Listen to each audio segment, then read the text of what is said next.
Di Alkitab ada satu perumpamaan yang begitu dahsyat, begitu luar biasa. Perumpamaan yang diceritakan oleh Yesus. Seperti biasa ya, Yesus berbicara hal-hal yang sangat luar biasa dengan cara yang sangat biasa.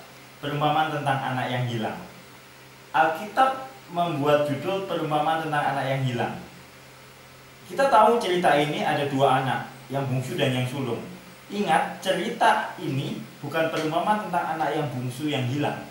Ini perumpamaan tentang anak yang hilang. Jadi sebenarnya dua anak ini dua-duanya hilang.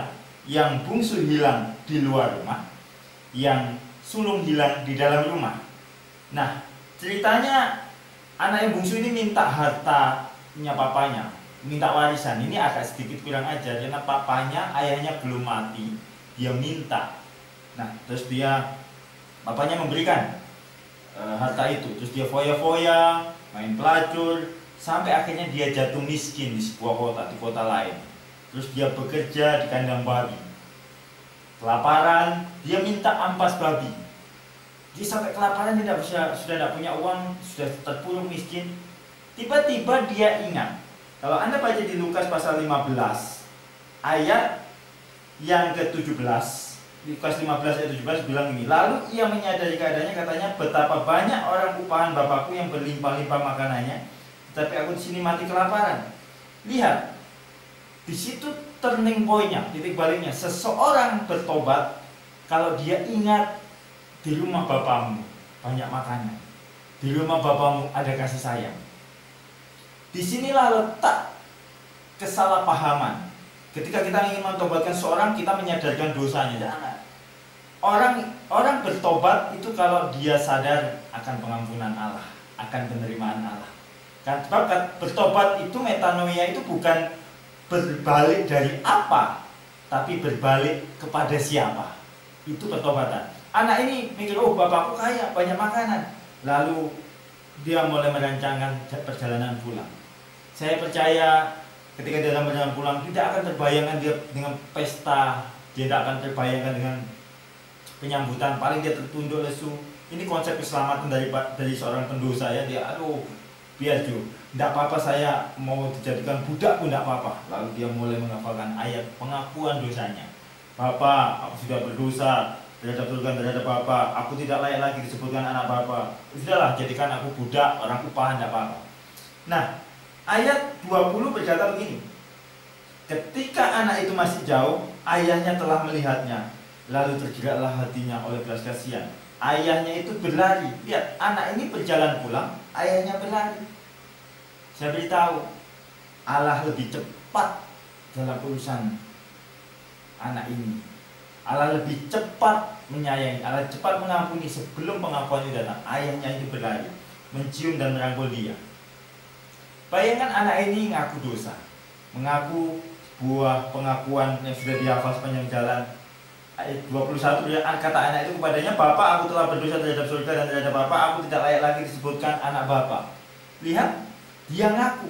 Tapi ayat 20 dia bilang, tetapi ayah itu, dia dicuekin. Pengakuan dosamu, apa yang kau lihat yang sudah kau lakukan, tidak berguna bagi Allah. Allah senang kalau engkau sadar Yesus sudah menebus dosamu. Allah senang kalau engkau ingat darah Yesus, pengampunannya, pengorbanannya. Ayat 22 di Lukas 15 itu menyebut, tetapi ayah itu berkata kepada hamba-hambanya. Anak itu dicuekin. Perhatikan, anak ini pulang dari kandang babi, dia pulang dari foya-foya, dia main dari hancur. Motivasinya adalah perut, makan. Lihat, ayahnya tidak membahas motivasinya. Gereja sekarang gagal. Setiap kali kita pelayanan, apa motivasi kamu ikut pelayanan? Apa motivasi kamu jadi panitia? Apa motivasi kamu jadi pengurus? Anak ini tidak dibahas motivasi sama bapaknya. Pertobatan itu bicara tentang demonstrasi kasih Allah, bukan cerita buka-bukaan tentang seberapa bejat dosamu. Tidak. Pertobatan itu bicara tentang demonstrasi pengampunan, demonstrasi kasihnya. Lalu ayahnya memberikan cincin, jubah, kasut. Anda tahu, ini sebuah hal yang sangat ngeri. Kalau gereja sekarang mungkin bilang begini, wah, saya tunggu kamu bertobat 3 bulan, saya lihat perubahan baru saya kasih. Tidak. Apakah ayahnya tidak takut cincin itu dijual terus dia beli minuman keras lagi? Apakah ayahnya tidak takut jubah yang mahal itu dijual? Tidak. Allah tidak pernah takut. Karena kasihnya begitu besar, kasih yang sempurna melenyapkan ketakutan. Allah mengasihinya, Allah tidak takut anaknya itu menyia-nyiakan kasut, cincin, dan jubah yang mahal itu. Karena kasihnya melebihi kesalahan. Ingatlah bahwa seberapa besar kesalahan tidak pernah bisa mengurangi kasih sayangnya. Seberapa baik engkau pelayanan tidak akan pernah bisa menambahnya. Kasihnya mutlak dari dirinya. Kasihnya melebihi segala pelanggaran. Hari ini ingatlah. Dan anak yang sulung terhilang di dalam rumah. Tidak sebuah perintahmu pun aku langgar. Iri hati. Jadi anak yang sulung banyak terhilang. Akhir-akhir ini orang terhilang bukan di luar gereja. Banyak orang terhilang di dalam gereja. Seperti anak sulung. Dia merasa dia layak, tapi dia lupa, dia tidak menikmati. Hari ini nikmati Kristus dalam hidupmu. Ayahmu menunggumu pulang. Kasihnya selalu ada untuk itu. Salam kasih karunia, Tuhan Yesus memberkati.